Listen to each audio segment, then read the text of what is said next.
Step along now, ladies and gentlemen. Come and see the show of a lifetime. Fill your eyes with the spectacle of the tattooed man. Witness for yourselves the superhuman strength of the mighty Stromboli.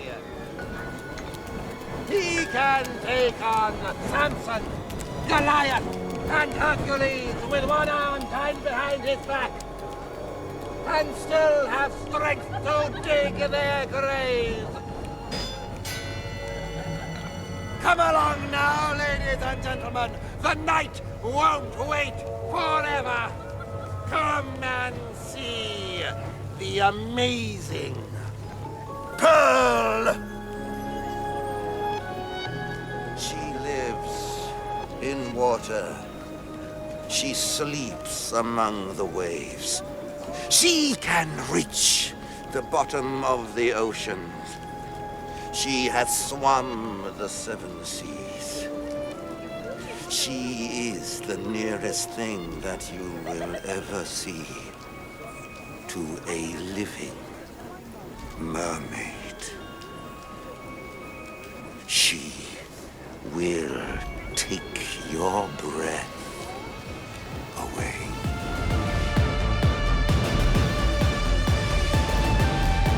Hello and welcome to Who Watches Who, a Doctor Who podcast back in HD again. Hello, forgot that I have a modern phone. And we are covering not Doctor Who today. No, yeah, it's Torchwood. It's Torchwood, baby. This is we're covering Torchwood after not covering Torchwood for We haven't covered Torchwood since Valentine's Day when we did Cyberwoman. Yes, of course. Iconic Great episode. Yeah. Honestly, I think I enjoyed Cyberwoman more than I enjoyed this episode that we're going to be covering in the podcast. I mean, they're both considered to be one of the worst episodes of Doctor Who. Yeah. But Cyberwoman at least is like goofy fun. This was just kind of dull. Yeah. You know? It's also got a weird name. I don't really remember what it was called. What's it called? Cyberwoman is rated the worst episode of Doctor Who with 6.1 out of 10. Okay. Then it's Day 1, which is the Sex Gas episode at number 2 worst. And then it's From Out of the Rain with 6.8 out of 10. Almost close to the nice number. Combat has 6.9, yeah. Combat is the episode written by Noel Clarke, which should go into the bottom of the pile. didn't know he wrote an episode. He did. It's basically Alien Fight Club. It's fine. That's kind of interesting. Shame he ruined his career by being a scumbag. But yeah, so what's this? From Out of the Rain, the episode title, what we are covering, and we are covering this because it's got a cinema in it. Yeah, and it's got people coming out of the screen. Yeah, which is like what happens in LUX, because we are currently doing a, this is our last episode of the season 2 victory lap. Victory lap. Yeah, more of a pity party. You know, I considered it a victory lap before episode 7 aired. Yeah. And then episode 7 aired, and I'm like, maybe this season wasn't good. Yeah, it was terrible. Maybe this was terrible. I think it was mixed. I definitely think, like in season 1, it looks worse in retrospect when you know where everything is going, because the finale ruins everything after the fact. But yeah, it sucked. And the episode that we are covering today first aired on the 12th of March, 2008. Close to your birthday, right? Very close to my birthday, yeah. It's like a couple of weeks away from my birthday. So I would have been 7 at the time, turning 8. It was a Wednesday, and it was 17 years, 5 months, and 21 days ago at the time of recording. And I refuse to believe it. Yeah, almost 18 years ago. Someone born on this day can buy booze in like half a year. What the fuck? Okay, number 1 at the box office. What are we going? I got US and UK here. Oh, so it's March, so it might be a family movie. It could be. That's not very helpful. I presume it is a family movie because it's after the half-term holidays and it's just before Easter. So, you know. So I will say that a family movie takes over the next week. Okay. I don't know what you would describe this film as. It's not a Marvel movie because Iron Man is not out yet. It's not a blockbuster. It's not. It can't be an animated movie because it's not a family movie, right? Yeah, cartoons are for babies. Yep. Is it a romance movie? No. It's kind of a blockbuster-ish, but like a very 2000s blockbuster. So it's not. It's definitely not a superhero movie. No. It's like an epic. An epic movie? No. No. Is it based on any IP? Humanity. Humanity? Yeah. The Bible? No. I don't know. Any more hints? Who's in it? I have no idea who is in it, but it has got a bunch of numbers in the title. Bunch of numbers in the title? Yeah. Is it 2012? No, more numbers than that. More numbers than 4 numbers. Does it have 5 numbers in it? Yeah. 1, 2, 3, 4, 5. No. Well, it's got 2 numbers in it, but it's got 2 okay. But it has a lot of those numbers. It's got 2 numbers in it. Yeah. 6969. No, the movie. No. It's not a very good film. I couldn't tell you. 10,000 BC. Is that the movie directed by Harold Ramis? Was it Harold Ramis that did 10,000 BC? I know he did. thought it was he did. What's his name that did like 2012? He did some sort of like caveman movie, and that's his last work, which is sad. No, he did Year One, which came out the year after. Yeah, Year One's a comedy as well with Jack Black. 10,000 BC. I don't think I've heard of this. Really? I think I had. Yeah, it's Roland Emmerich, the guy that did a bunch of dumb action movies. Yeah, he did 2012 as well. That's so what I said. Yeah. It's got Cliff Curtis and Marco Khan and Camilla Bell. Everyone's favorite actors. Mm-hmm. It's a 2008 American action-adventure film produced and directed by Roland Emmerich, who co-wrote Harold Closer. The cast includes Stephen Strait, Camille Bell, and Cliff Curtis, as you said. Film depicts the journey of a prehistoric tribe of mammoth hunters. Despite it being a box office success, it received negative reviews, being considered one of the worst films of 2008. So you're really missing out on a banger there, but... I'm not a fan of any of his movies, to be Roland fair. Emmerich. I like Independence Day. Independence Day is great. fun. Stargate is alright. Yeah, the TV show's better. But everything else is just the same movie over and over. Yeah, he just does dumb action movies. Yeah. His last one was Moon... Oh, he's doing a fucking Stargate reboot. Jesus fucking Christ. Nice. God damn it. Yeah. But it's been... Makes sense. It's been in the works since 2013, so it's probably not... Is that Pyramids of Mars? Click on... Pyramids of Mars? A Doctor Who series. Pyramids of Mars. Yeah, that's what I said. It's connected... I thought you said Kermits. But yeah, I guess that is connected to Stargate in some way. Is it? I don't know. On the Wikipedia page it is. Anyway. Yeah, on the Wikipedia page, at the end of it, it says, see also Stargate, Pyramids of Mars, a Doctor Who serial, and it's got an episode of The Twilight Zone as well. So, but they're also in the UK. It was not 10,000 BC, raking in the money. That would come in the next week. There was a different film raking in the money, and if you can guess this film, holy shit, because I've never heard of it in my life. Okay, so it won't have numbers in it. It has no numbers in the title. Okay, well, that narrows it down. Family movie? No. Sci-fi movie? No. It's another action film. Another action film. Weirdly, it's an American... Mamma Mia. It's an American action thriller. An American action thriller from 2008. It's not, it can't be taken because you've heard of that movie. Mm-hmm. I'll give you some of the stars in it. William Hurt. Sigourney Weaver. Dennis Quaid. Forrest Whitaker. It's the most 2008 cast you've ever heard. No.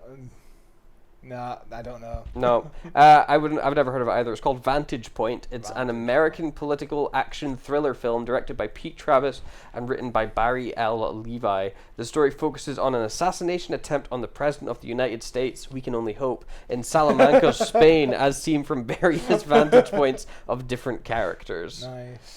Apparently it gets compared to a Japanese film of a very similar sort of structure, where it's like seeing the same story from different angles, different people. Nice. Well, I've never heard of this movie. No, I've never heard of it either. I think it's supposed to be like a solid I'm sure it's a dad film of some in kind. In December 2020, it was announced that NBC was in the development stages of a TV series, because everything has to be an IP now. You gotta do everything. Everything's a universe. Gotta do a universe of everything, baby. So we're doing a Stargate reboot and now a fucking Vantage Point reboot. Hell yeah. Hell yeah. What a world we live in. That's it. That's what was going on in the cinema in 2008. Garbage on TV with Torchwood, garbage in the cinema. A terrible time. The market's collapsing. It's 2008. Yep. What a shit year. What a shit year.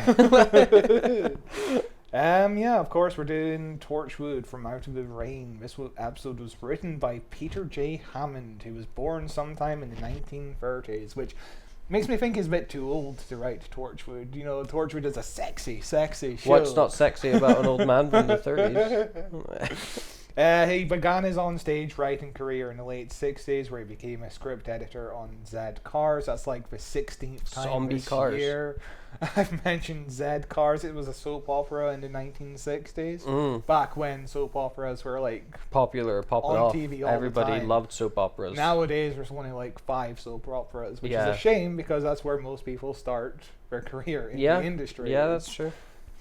Good times. He created the spooky kids show Sapphire and Steel in the 70s, which was considered ITV's answer to Doctor Who. So he made a Doctor Who rip-off show and wound up on the Doctor Who spin-off show. That's the dream, really, isn't it? And of course, the show was picked up again in recent times by Big Finish, who did a reboot of the series. They pick up everything. There's an IP, an old British sci-fi IP. We'll do it. He also wrote episodes of Midsummer Murders, which I think you can tell by this episode. This episode feels like Midsummer Murders with all the procedural stuff going on. With that, it's boring as shit. Going to the old folks' home, interviewing the old lady. And going back and forth to the hospital for no reason. We also have Angels, The Sweeney, Emmerdale, The Bill, and EastEnders. A lot of soap operas. In the 80s, he was actually approached to write a Doctor Who episode, but the episode was written around the time of Trial of a Time Lord, so his original concept got scrapped, and of course picked up again later by Big Finish. Everything is. As we mentioned, we were just talking about Trial of a Time Lord last week. Yeah. Fun times.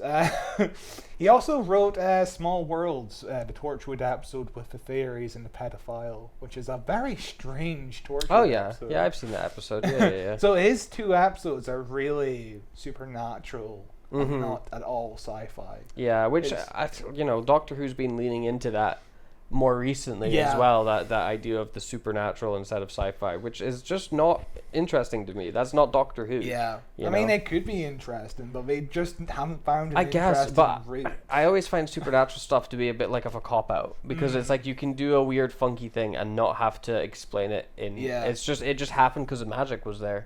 You know? I mean, at the end of the day, you just easily defeat the villain by trapping them inside where they came from. We beat you with our own magic. Yeah. Yeah. It's like the fucking genie lamp. You just trap it inside the genie lamp. So his quotes on this episode is, "I've always been fascinated by old films and photographs. I like to look at them and wonder what the people in them had for breakfast and what they've got in their pockets." Oh, freak.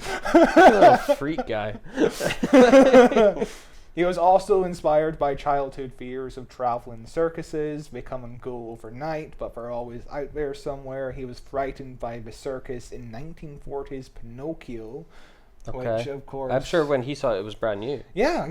He would have been like 10. Which I was frightened by that Pinocchio as well. The original one, not the Robert Zemeckis one. Yeah. The scene where they turn into donkeys, fucking terrifying. Yeah, it's pretty iconic. Burns in your brain if you see it young enough. But this episode is actually inspired by one of his episodes of Sapphire and Steel, which was called The Man Without a Face, where images of people in old black and white pictures come to life. And the story later became the inspiration for the Idiot's Lantern. And then later became the inspiration for Lux, I can presume. So Lux was a rip-off of this Torchwood episode, which was a rip-off of this Doctor Who episode, which was a rip-off of Sapphire and Steel, which was a rip-off of Doctor Who. There's no original ideas. It's all a circle, baby. So it's just a constant rip-off of everything. It's all a circle. So his last on-screen credit was a 2011 episode of Midsummer Murders. His most recent work was he wrote his first ever novel in 2018. Damn. Probably at like a million years old, yeah. I think he's still alive, so he must be like around 85 to 95 years old. God damn. Come back to Torchwood, right? That's very sexy episode of Torchwood. Do it. The last note I have before we jump into this episode is this is a double banked episode. Eve Miles isn't in this episode as much because she was away filming Adrift, which was probably the best episode of like the original series of Torchwood. We've covered Adrift. It's the episode where the little boy goes missing and Gwen tries to uncover what happened to him because she knows that Captain Jack is keeping a secret about it. An excellent episode we've covered. It's the very next episode of the season. Captain Jack and his secrets. It's all over the place. But yeah, you want to start off? Yes. We can jump into this episode of Torchwood. Yeah. It's fine. It's fine. I think this is a fine episode. It doesn't do anything horrendously doesn't do wrong. anything. It's very paint by numbers. It is. It just keeps on rolling. There is a plot. It starts. It finishes. It ends. But yeah, let's start off. Let's do it. This episode. So, two people who should have been dead for years. What kind of creatures are they? No one ever knew the night travelers were coming. They just appear from nowhere. Not like the team I was with. We'd send out flyers, bang drums, blow whistles. Ours was a small company, working the UK, trying to find paying customers. I was sent to investigate rumors of the night travelers. By who? Long story. So I joined a traveling show. I was billed as the man who couldn't die. The night travelers always found an audience. They knew where to look. Are you ready? Okay, so our episode begins with a the episode begins, of course, with our famous "Welcome to Torchwood. This is where everything changes." Yeah, the 21st century is where everything changes. What's everything? What's changing? No idea. Which isn't a bad opening, you know. It's fine. It's very cheesy. Yeah, it's very like when we did Legends of Tomorrow, our episode. It's what Legends of Tomorrow did. God, I forgot we did that. We should do it again. No, it was so long. Such a long recording. I mean, it was all wasted. And then it was gone. Yeah, it was trashed. It was gone like a tear in the rain. Yeah. But yeah, the little girl walks over to the circus here with her mum, and then she disappears. The mum looks away for a moment. Yep. The entire circus disappears with the little girl. It's a classic tale. A fucking great opening. It's a solid opening. As I say, the episode does the basic beats of like a horror movie, you know. It's not bad. It's just there's not the spark, you know. I was intrigued at the start. I was like hooked in with like, okay, freaky circus people, I can get on board with that. That sounds like fun. That's a good time. And then when the actual Torchwood stuff started coming in, and it's just them kind of walking around being like, hey, what's going on with this place? I don't know what's going on with this place over here. Oh, what's that? I was like, fuck, this is boring as shit. But like, I think the middle part of this episode really fucking slows down. There's too much procedural stuff. We need to collect evidence and witnesses. It's like a little cop drama. But wouldn't it be more interested if they were just being chased by like circus freaks the entire episode? Like there's a nightmare clown, or there's like one of those people who can fucking bend their spine backwards. A contortionist. A contortionist. Yeah, imagine if he got chased by a contortionist. That'd be amazing. Scary. Scarier, for sure. Like, of course, we have a circus, the Ghost Maker. He's like the ringleader for the circus, and he is played by Julian Bleach, who would go on to become Davros. Just here he is right now. This episode aired in March, and he would become Davros in July. So hanging out with us. I think the story behind it is like Russell T Davies was watching this episode of Torchwood, and he's like, "Oh god damn it! I want to use this guy as Davros, but we just used him." But let's cast him as Davros anyway, and he is great casting as Davros. He's very good as Davros. Also, like, Davros has so much makeup on. Like, you can cast the same actor in 2 roles, and no one's gonna be like, "Hey, that's the same dude." But he does look very Davros-y, just in the shape of his face. He doesn't need that much makeup to become Davros. But yeah, he is very, very good as Davros. He's very good in this episode as well. Of course, here's an image. We're going to put it up on the screen of it's like a dummy of a ringmaster. This is what the look is based on, and it's a creepy image. Yeah, they also kind of match the look pretty perfectly. Yes. That like side by side that just popped up there on the screen. Yeah. It is a pretty creepy image, and it's like I kind of want to like the episode to have like a little doll to look like that, like just like a sequence where a little doll is chasing everybody around. See, it would be goofy though. Too goofy, and also like the budget. little dolls are goofy as fuck. There's nothing scary about them. They go, this circus scene was also the same area of a shot. Evolution of the Daleks is the Hooverville camp scenes. So yeah, they just used the same patch of grass. But I thought they shot that in New York. They were in New York when that was going on. Of course, all these people are real circus performers, and it's like we get to see them do some circusy stuff, like they're like juggling fire, and but like again, utilize them. It seems very small. It seems like a very small circus as well. It's like one little row of tents. Just imagine a scene where like Tosh is being chased by a guy juggling fire. Sure, That's frightening. That's scary. Sounds like you want like a Scooby-Doo-esque. Everyone's chasing each other around through doorways. Well, they do split up like Scooby-Doo. There is a very Scooby-Doo element to this episode. Yeah. So we get the credit sequence, which is again too short. It's like 15 seconds of just them being like Torchwood. We meet the main new character called Jonathan, who is like the main character outside of the main gang. Sure, he's the guy that knows something's up. Yeah, straight away. Because he's in his apartment, which is also a warehouse, which is also where he develops film.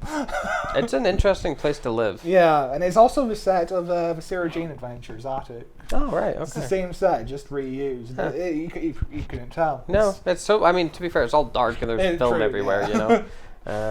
But yeah, which is also just behind like we have a Torchwood base, we have a Sarah Jane attic, and we have a TARDIS all on like the same set. Nice. So it's just all on the same sound stage. Hell yeah.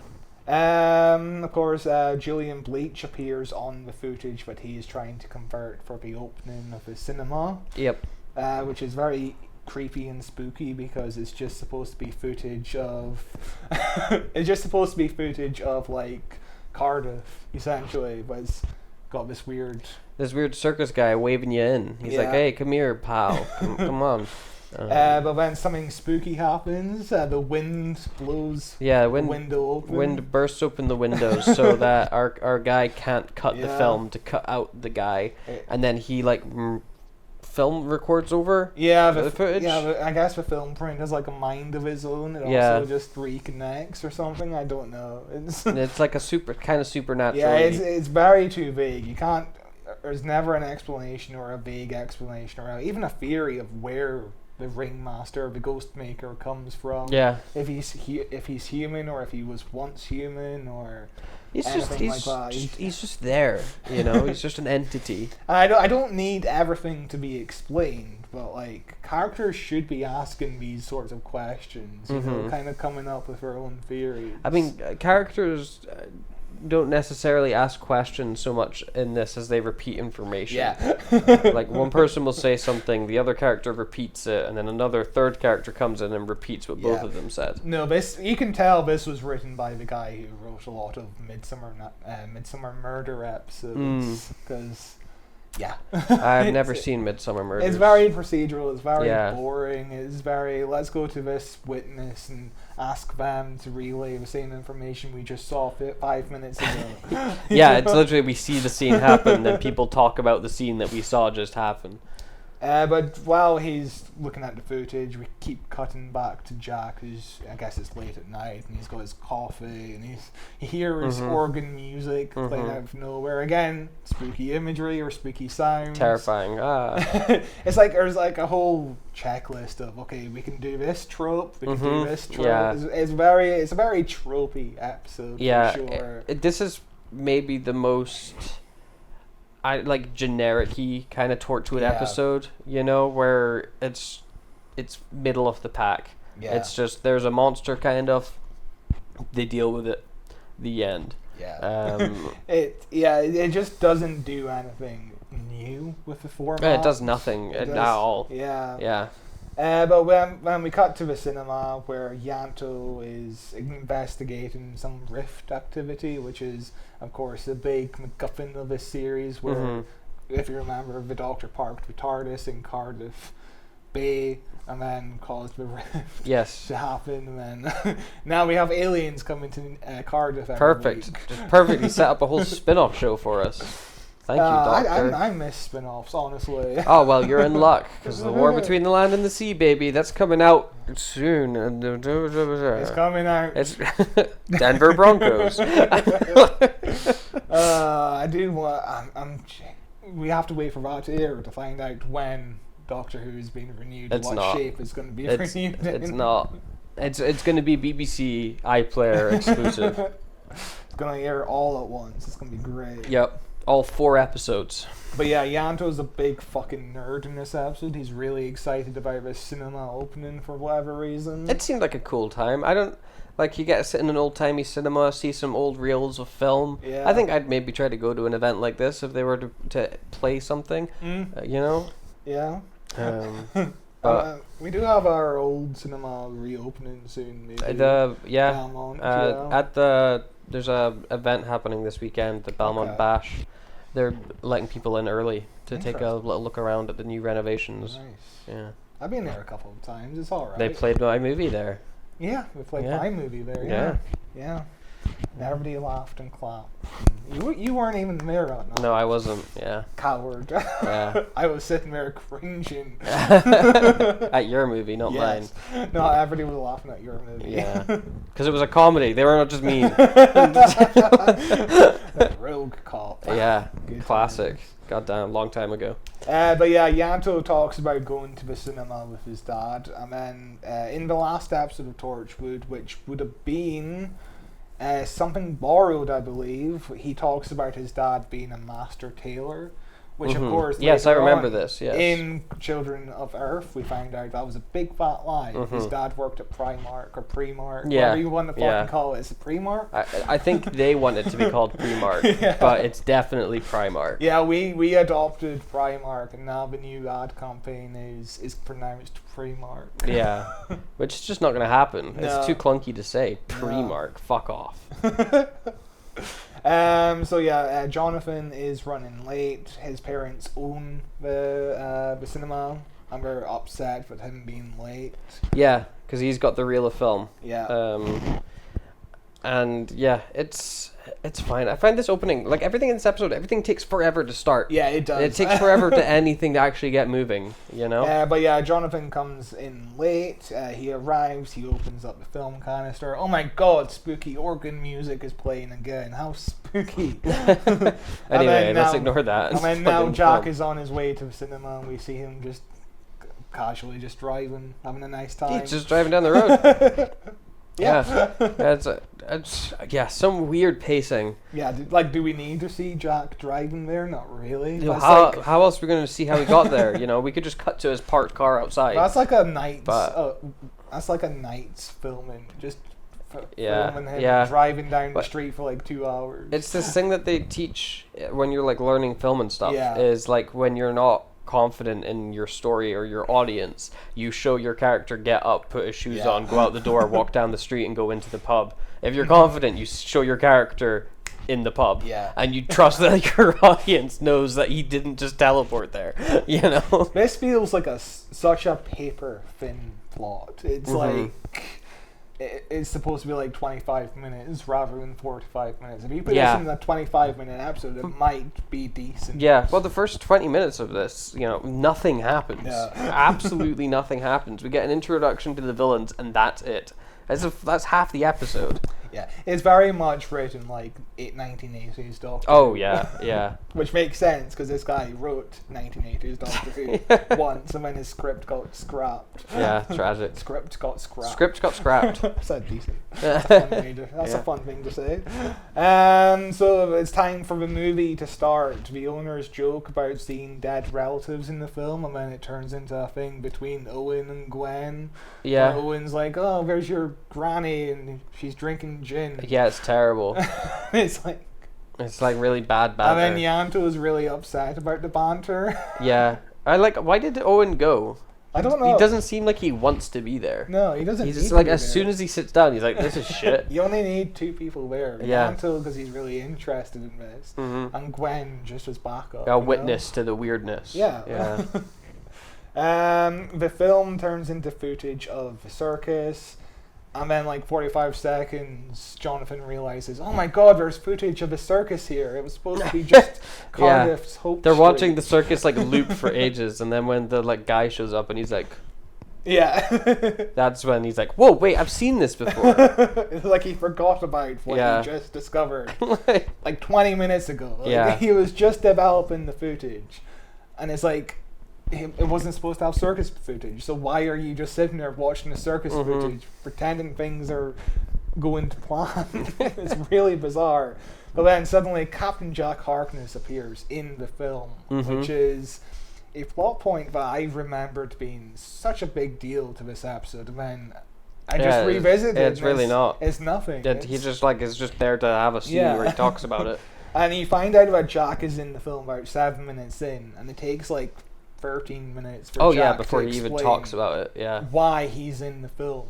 It's like, oh no, I was just doing some research on these guys, the night travelers. Yeah, the reason he's in the film's so boring as well. He's like, it was a long time ago and I was like in the circus doing stuff because they wanted me to look into this weird group of people. Yeah, like it would have been more It's interesting. Like, I guess I could have guessed that's why you were there. It would have been more interesting if he had accidentally joined. Yeah, he was part of it. Yeah, it's like a dark secret of him, or, you know. Yeah, he's like shit, I didn't realize they were going to come back. Yeah, but instead it's just nothing. Yeah. It just doesn't add anything to the plot that Jack is here.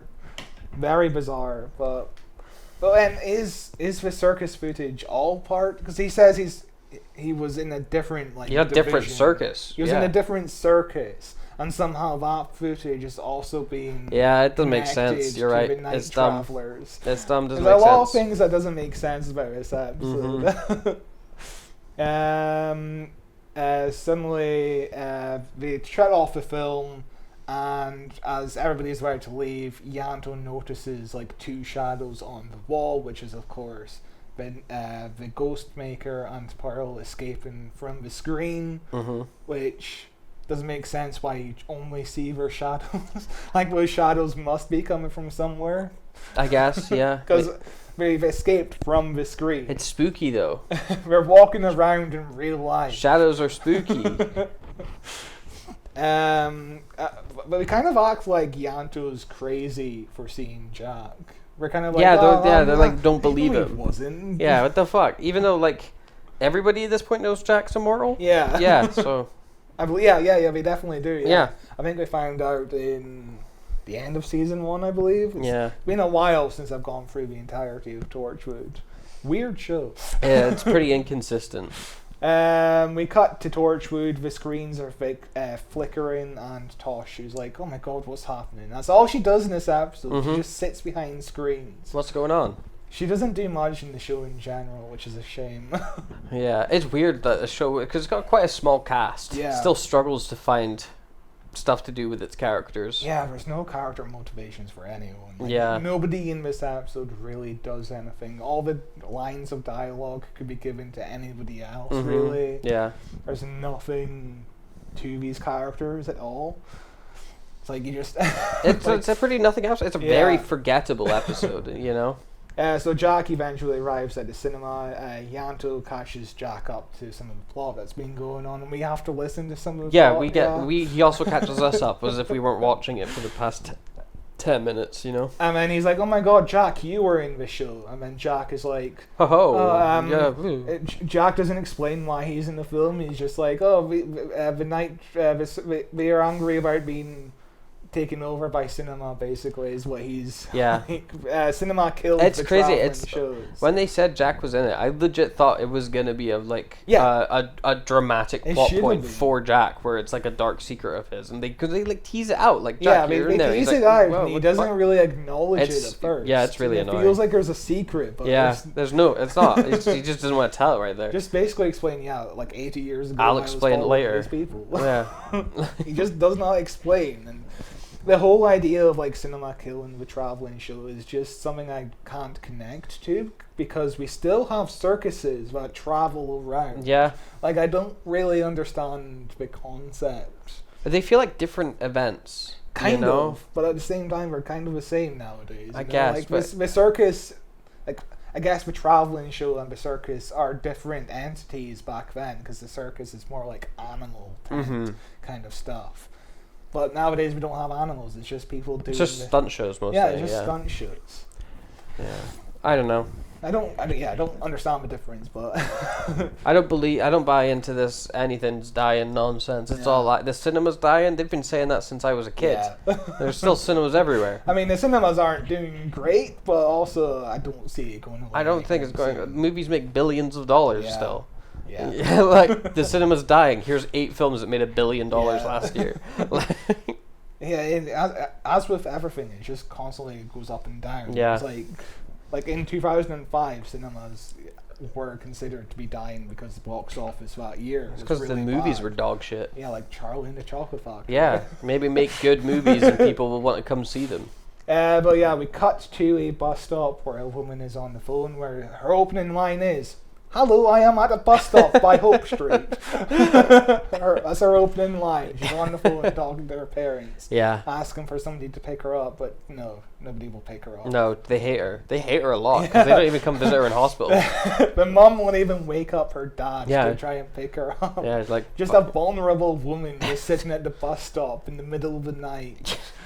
And again, this scene should be creepy because of the thing I just described. It's a vulnerable woman alone, sitting there, and approached by a creepy people come up to them. Yeah. Yeah. I mean, it's not that creepy, is it? No, he just comes up and they're like, "You're dead." Yeah, you want to have a ticket to the traveling show, and then yeah, guess what? You're dead. Yeah, they collect. Well, first Pearl licks her hands. Yeah, there's a lot of hand licking in this episode. Yeah, and then they kill her. Yeah, they kill her. They take her breath away. Yeah, do we see them kill 2 people? And I don't think we needed to see it happen twice. No, we see it 3 times. Do we see it 3 times? Yeah, with the family in the car. Yeah, we only need it once. Twice maybe. 3rd time is excessive. Yeah. Like, I get it. We need to see them kill people so we understand they're bad. Yeah. Maybe the second one so you know it's a spree. But then after that, it's just like, okay, like let's or establish at least something. Change the approach. Yeah, they just walk up to people at you every time. Yeah, they just walk up to people and be like, yeah. Boom, you're breathe dead. Into this. Guess what, you're dead. Breathe into this flask. The original concept was the idea of the ghost maker stealing shadows. And Russell T. Davies was like, that doesn't make sense, really, on film. Because, you know, like, if you steal somebody's shadows, everything now looks flatly lit. Yeah. You know what I mean? Also, like, what would the big deal be? I know, yeah. Like, oh, my shadow's gone. Like, even when I was a kid watching Peter Pan, I'm like, would I really miss my shadow? And I don't think I would. I'd be whatever. You can do whatever you want with my shadow. Go ahead, take it. Who cares? Yeah, do I really care that much about a shadow? You have 2 shadows. Oh my god. Oh my god, yeah. That's like the only time where shadows have been in and even then it was really dumb because you get 2 shadows all the time. Yes. 2 points of light on you. That's something I realized as a kid. I'm like watching Doctor Who and I'm like, well, everybody has like multiple shadows at some point. It depends where the light's coming from. But yeah, we cut to the projection room where Jonathan tells Yanto and Jack exactly what happened for a solid minute. Yeah, it's just that repetition of information that we've already seen with our own eyes. He says, I've been compiling old footage of Hope Street and the Electro for reopening night, but the circus clips weren't on it, I swear. And it's like, yeah, we know. We just saw that 10 minutes ago. We saw you compiling these footage. Yeah, it's a tricky one because you need to get the information across to our characters as well. But either don't show us or show us in a flashback in this scene when he's explaining it to us. You go upstairs to a projection room. Of course, the projectionist would be like, yeah, I was the person who collected this footage. Yeah, yeah. Like, of course, you don't need to know it. You don't. That's a presumption. Or just start the scene near the end. Where he's like, and that's what happens. Because Jonathan says he smelled something like iodine, like film itself. That's the one bit of new information we get from this scene. Just include that part. Yeah. You know?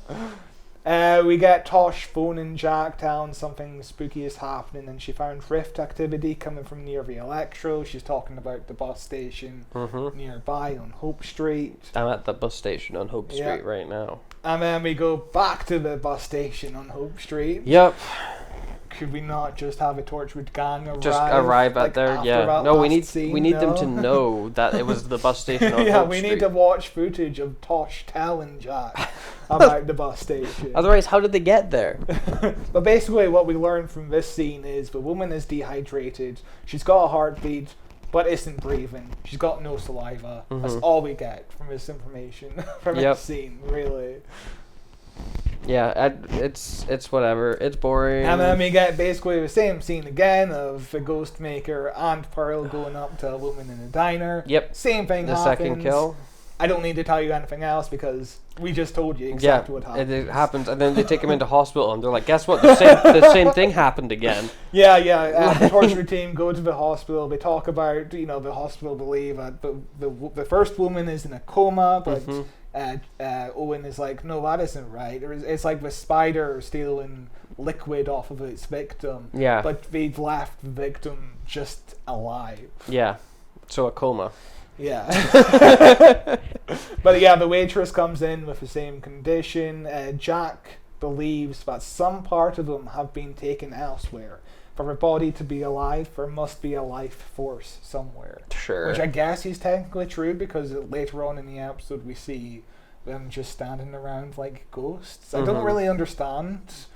Because the physical body is in the hospital, but the ghosts, spirits, are just in this changing room at the swimming pool.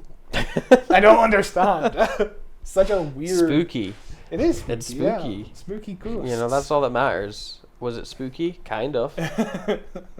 But yeah, they go back to the Torchwood base. We're watching the film again. Oh my god. And we're like, oh my god, Jack was in the film. Yep, and then Jack's like, oh yeah. Yeah, I was. I'm going to tell you half the story, and then I'm going to tell you the whole story just to Yanto later on in the next scene. But yeah, Owen is like, oh my god, Jack, you were in a freak show. And Jack is like, I still am, because you're dead, loser. Yeah. It's funny, you got a dead guy and an undead guy, or Jack a guy that can't die. Jack says he didn't work the Night Travelers or know anyone who did. He says they came out of the rain. That's how people describe them. And we get that description like 5 times throughout the episode. I like that. I think that's a really good description. Like, it's kind of atmospheric and creepy. They came out of the rain. Yeah. Like, that's a good description. It's a good line. But yeah, overdone. Yeah, it is overdone. Everything's overdone or undercooked. It's weird in this episode, right? Yeah. It is overdone and undercooked at the same time. Yeah. It's very strange. Yeah. Burnt on the top, raw in the middle.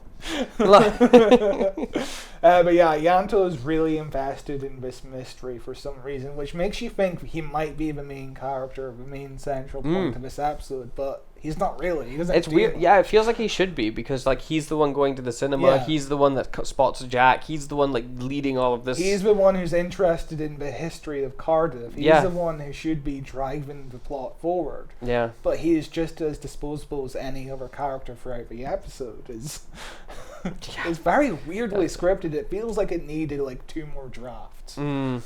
It's very weird. But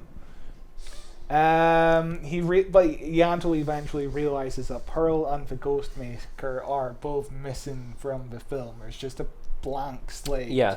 It's just they've escaped. There was a woman standing in front of that water tank. She's not there anymore. I thought the description that they had when they were trying to communicate that they left the film was really funny, because they like repeat that idea in like 5 different ways of saying it. Where they're like, so they got out of the film. So somebody like moved it from the film into the real life, so they escaped the film, and like they just keep repeating that in the same sentence. Like, Jesus Christ, it's not that hard of a concept to kind of get, you know. I mean, I still don't fully understand. Like the image of them got out and they're alive, spooky ghost. Is the image of themselves? How did they get trapped in the film in the first place? Magic. Yeah. Sure. A wizard did it. But yeah, the group split up to look for clues here. Jack says, Yanto, with me, I need your local knowledge. Gwen replies, oh, is that what you're calling it these days? Which is like the one sex joke of the episode. Yeah, for a moment strange. It felt like Torchwood. Yeah, but this is season 2 Torchwood, which also broadcast before the watershed at 7 p.m. occasionally. I think this episode had like 1 minute of footage cut out. The idea for the watershed is an interesting one. I feel like it's not a thing anymore. I mean, it is still for like live TV and public TV and stuff like that, but with the rise of streaming services, if I want to watch blood, gore, and sex at 7 a.m., I can do that, you know? Nice. I love watching blood, gore, and sex. That's my favorite show. Breakfast. Yeah. But yeah, we find out that Jack was trying to find the night travelers. He joined a small traveling group, etc., etc. We've been over this. We find out most old cinemas have been torn down or converted. The LUX shows the only one left in town. Jack says this must be their only chance to escape before every old movie theatre in place of film has gone, which we don't even need. Yeah, I don't understand it. All the movie theaters are gone. There's none. So we need an old movie theater to escape from. Well, we could escape from just any old projection. What were they gonna do if like nobody played the film? Just sit in the film. Just canister, sit and wait. Yeah. There's also multiple film canisters. Yeah. Like, do those count as different entities? Can we come out of two different film canisters at the same time and have? Let's hope we never have to find out. That sounds too scary. Fucking sequel bait at the end of this episode is insane. As if anybody gives a shit. Yeah. But yeah, Tosh is registering that the sea is inland now and it's running through the center of town. And she's hearing the sound of waves and seagulls, but none of that ever comes into the plot, really. Yeah. Like, why is she hearing sea? I hear seagulls all the time. True, same. Yeah. Like a million of them outside. Yeah, this is where Jack decides to only tell Yanto about what he's been up to. Yeah. Like about the circus stuff when he's like, I'm gonna half tell everybody, but Yanto, you get the whole story. Like, why? This is a story that he could have told earlier. Yeah, like, I don't understand why this is even part of the episode. It doesn't come into play. It's not like an old clue that he hasn't thought of for 80 years. Yeah. Comes into play in the episode. But yeah, we have another flashback to the circus, which is basically the same shit we saw at the very beginning of the episode, where the camera pans around every different performer, which is a decent... It's a good little shot, yeah. Yeah, it's a one-shot take. It's very well done. But do we need it? No. It feels repetitive because it feels like the same shot we got at the start of the episode. This is where we find out the strong man is called Stromboli, which is a reference to the villainous showman in Pinocchio. Oh. The guy who turns the kids into donkeys. Yes. And this is where we find out that Pearl is like a mermaid or something. I don't know. Yeah, well, she's like as close to a mermaid as you can get. She's like a water person. Yeah. That's why she wants to drink tears and it likes the Yeah, that's what I mean about every scene. Just basically repeating the same shit, but containing one bit of new information. Yeah. It's very weird. It's the best way of doing anything. Okay. But we follow a family in a car for a bit. Yep. They get attacked by the ghost maker. Guess what? They're also dead. Yep. Again, we don't need to see this, but we do. Sure, yeah. It's at least this one's brief. Yeah. Like the other two are like full on encounters. This one, like, we just see them, we know what's happening. But yeah, I feel like we need to see them at least play around with their victims for a little bit. They do nothing. They're just like, you're dead, you're dead, you're dead. Yeah. Oh, we died. like, what if one of them pops up in like the back seat of the car and spooks everyone? Sure, yeah, the they car? get like Something scary, creative and fun like that. These are like the least threatening villains we've had Yeah. in ages. And also, they don't really have any kind of like personality. We don't really. I guess we're madly in love with each other. We're kind of like Spike and Drusilla from Buffy, but we don't really get any kind of like characterization with them. No, the lady likes water, and the guy is just kind of a freak. Yeah, he's a freak. Yeah, we don't really understand. We want an audience, I guess. Yeah, is their whole intention here. But were they good guys before, or are they kind of? Why are they doing the things they're doing? Where they just came from the rain, you know? Like try and make them like sympathetic in some way. I feel like or have a motivation, I guess. I don't know, something. They want an something audience. Interesting. Yeah. They're fine enough, like Julian Bleach is giving a good performance. The lady is good. Give them. They're doing with what they have. Yeah, they're like everything in this episode. It's just like not quite there. Yeah. Pearl says some weird shit like she's like, "I like the lights. They make the rain glisten, and they're part of us." Like, yeah, sure. Really, whatever that means. Really useful bit of that line of dialogue. And she just says words like that, and is like, what are you even trying to say? I don't understand. Nothing. Not trying to say anything. Just trying to sound deep without being deep. They listen to the breaths in the flask, kind of like seashells, which is kind of decent. The sound mixing is fine. Yeah. I'm trying to give this episode some compliment. I liked that idea. It was kind of creepy. Yeah. The ghost maker licks Pearl's hand for a bit, which, some Torchwoodness right there. They want the rest of the film so they can bring back the rest of the crew, is basically what we find out in this scene. That's one new bit of information. Yeah. And then they go to get the film. Which again, I feel like 25 minutes in and we're just like, we want the guys we were friends with before. Yeah. And again, they don't play into the episode that much. No, they die immediately. They immediately get destroyed. But it's also when they go to get the film, like as you said, like Torchwood have the film. Yeah, Torchwood have the film that was shown at the Electro, but I guess there's just more copies of more it. Footage, which should have been mentioned by Jonathan, because if you have more footage of the circus, turn it all over. Yeah, what the fuck are you doing? Yeah. Convenient. Yeah. And convenient, but we just happen to know where the footage is. I guess maybe it's because the Ghostmaker was in the screen, so he technically knows where he was. But you could have them break into the Torchwood base. Yeah. And then you could do some more spooky stuff of them haunting the base, you know? Yeah, have them break into the Torchwood base, and then Captain Jack's like, oh my god, this place the most secure facility, has been, and the villains got in, holy shit. Even if it's not really the most secure facility. Like you let pizza people come in, pizza delivery man. But I think that would be more interesting than, they're just in the warehouse again. It definitely would be. So we cut to the hospital. Torchwood is visiting more victims, the family in the car. We get the same information again. But this time Jack says they came from out of the rain, and one of the nurses doctors. No, she's a nurse. She's in a nurse uniform. I wasn't going to be sexist. In a nurse uniform. One of the nurses is like, that phrase sounds familiar. I was looking after this old patient at the old folks' home who said the same thing, and she was talking about a traveling circus. Yeah. And she was my god, the old folks' home scene is so bad. The old folks' home scene is just repeat. It is.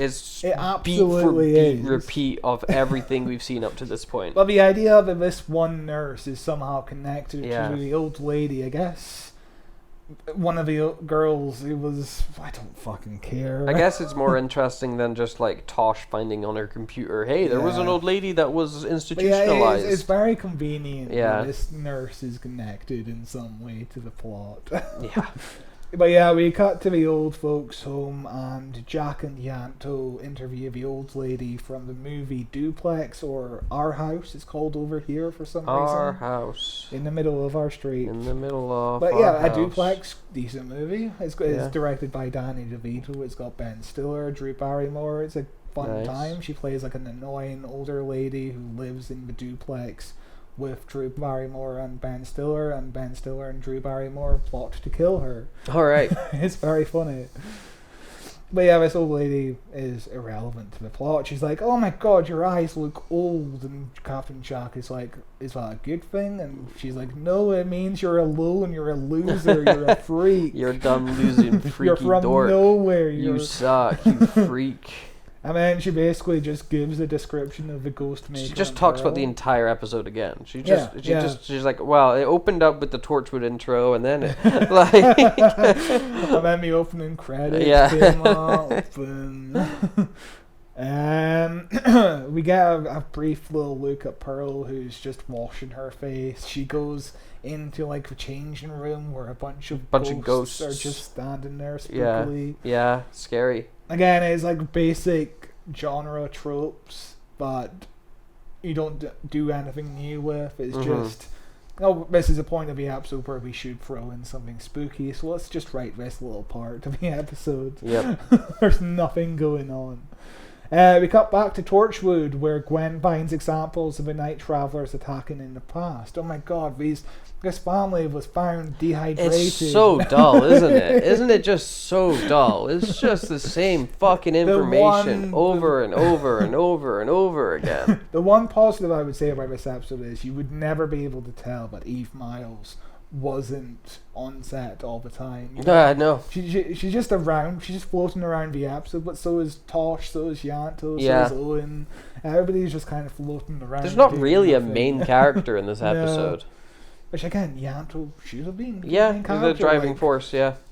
There's something to say about keeping in touch with the past of the culture of Cardiff, or whatever you want to fucking do, whatever commentary you want to do about the past of the culture, whatever. Just do anything. Just do something with it. But yeah, we find a news article of a man saying his wife's final breath was put into a flask, and this is like the one piece of new information the Torchwood team get in this scene.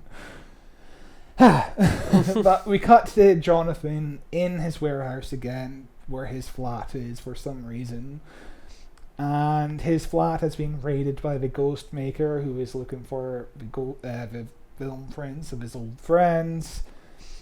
Pearl is just in the bath. She's just in the bath, but she's not even. Time. She's just like Jonathan goes on. He's like, I thought she drowned or something. Like her legs are out the bath, her head is out. She's just in the bath. She's not. She's not like under the water. If she was under the water, it would kind of be creepy, because she's like, why she's completely submerged herself. You know, because she does like this whole jump scare thing, but it's just like a lady in the bath. Yeah, just a lady in the bath. And again, that's creepy imagery, and it is shot decently enough. You know, I think it looks goofy. Also, the bathwater looks disgusting. Yeah, but that would add to it if she was fully under. Yeah. Like, he's come up and he's like, why the fuck is my bath dripping full with gross water? Holy shit, there's a person in there. You know? Yeah. We should have just drowned the actress, to be honest. Yeah, I mean, like, you know, you can get stunt doubles, and also underwater shots. People have done them for loads of times. Nah, you know? I don't think so. Yeah, give her an oxygen tank. But yeah, he comes into the room. He only spots Pearl. He doesn't see the ghost maker, who I guess is just behind like a monitor. He's just hiding. He's in the shadows. He's just in the shadows. Oh shit! Don't see me. But Jonathan runs out of the place. We have to watch him phone Jack. Yeah. And then we watch the Torchwood van drive up to the place. So we know how they got there. Otherwise we'd be confused. But they arrive too late because both Pearl and the Ghost Maker have escaped. Jack says they probably need to be near the Electro. They're in the Electro because there's only like 5 sets in this episode. Oh, by the way, we discovered something. Yeah. The Electro is the same location as in Sarah Jane Adventures Day of the Clown. Yes. Which is funny because last week, when I described the plot of this episode, Bradley Walsh was in it. Yeah. Yes. Yeah. Yes, it all comes full circle. Yeah, it's all connected. It's like when we did that Sarah Jane Adventures, and we found out that we used the same location as LUX. Everything is just reused. Yeah, it's literally there's like 6 places in Cardiff you can film. There's like 6 cinema places. Jonathan says Pearl's hand felt like celluloid, which is new information. That's new information. And interesting. Yeah, like they feel like film. Yeah, they're living film. Yeah, it's more interesting than anything else. Jack realizes that we could probably stop them by filming them, trapping them forever, and exposing the film to the sun, right? Which I guess we have to wrap up this storyline. And they wrap it up quick. They do. Yeah. It's just over before you know it. Yeah. And this is the same thing they do in LUX, where LUX grows up to be a giant, but then he goes gets off exposed into to space. the sun, and he just fades into nothingness. Yep. It's the same idea. It's the same fucking idea over and over again. There is no original thought. But yeah, we cut back to the cinema where Jonathan's parents come in. They find the piano playing by itself. Spooky. Terrified. I was terrified personally. Which again is another fucking horror trope. Yeah. Pearl gets them both to sit down. Torchwood arrive. They find the parents frozen, forced to watch. Which again is spooky, but I'm not scared. No. Jonathan starts crying like the 15th Doctor. The circus performers start leaving the screen and we're being watched by Yanto and Jack at this point. The ghost maker catches Owen upstairs in the projection room and he's like, you have no breath, so I can't get you. I liked that scene. That's the one memorable scene I had from this entire thing. Yeah. It was fucking Owen's dead, isn't he? Yeah. We still need to cover that trilogy of episodes. Yeah. It's a really good time. Yanto runs away with the flask, which I guess he somehow got. To be honest, he snatches it. He just snatches it from his hand. He literally just comes from behind. He's like, mine, ha! But then the ghost maker immediately catches up with Yanto and yoinks it again. He climbs up a flight of stairs. The ghost maker throws the flask. Yeah. But Captain Jack records the ghost maker. Yeah.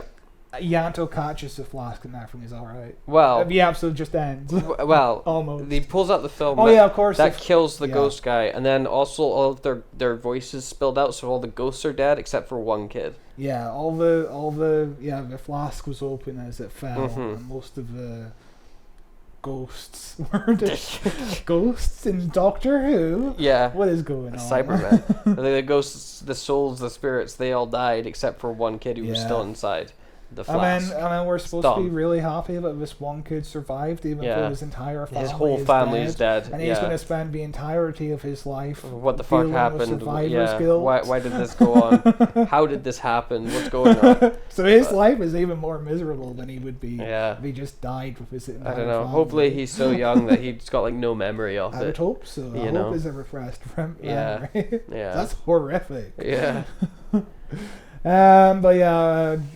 We everything's all wrapped up. Everybody's happy. Back at Torchwood, Yanto says he destroyed the prints from Jonathan's flat, but Jack worries that there's more prints around. Yeah. Hold and behold, we go to a car boot sale where this little kid is picking up a film print.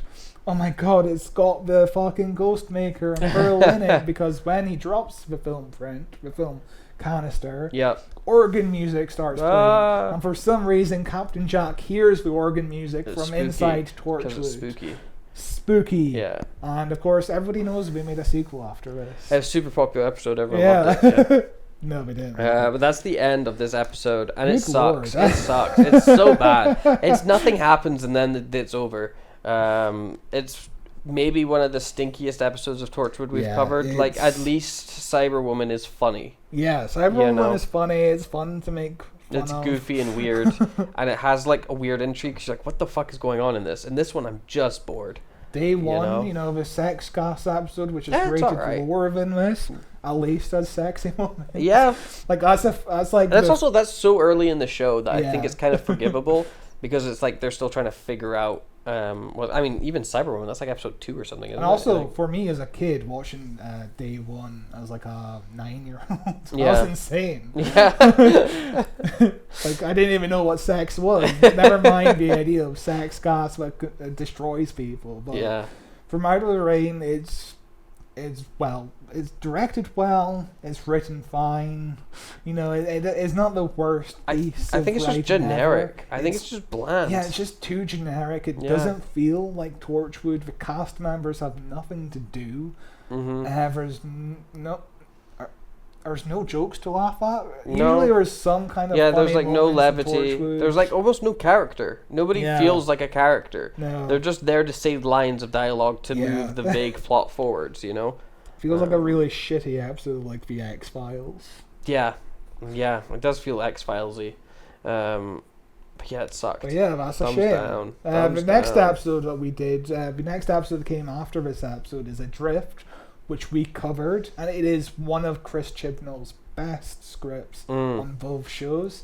So if you want to hear us talk about a good episode of Torchwood, go listen to our review of Adrift, or go and listen to our review of Children of Earth. Yeah, that was a good time. That was a good time. We did that a year ago. That's crazy. insane. Yeah, insane.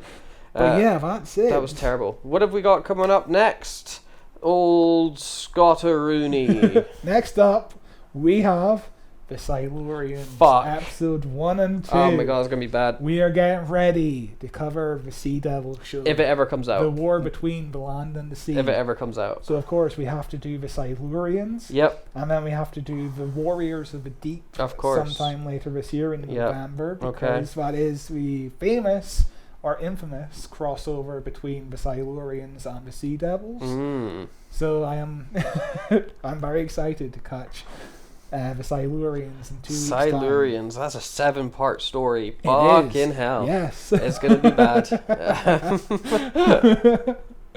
But thank you very much for watching. Please subscribe, like, share, listen. We are available in audio form anywhere you get podcasts, and on video form here at YouTube at Who Watches Who, a Doctor Who podcast. Thank you very much for watching, and we'll see you in the next one. Bye. Bye.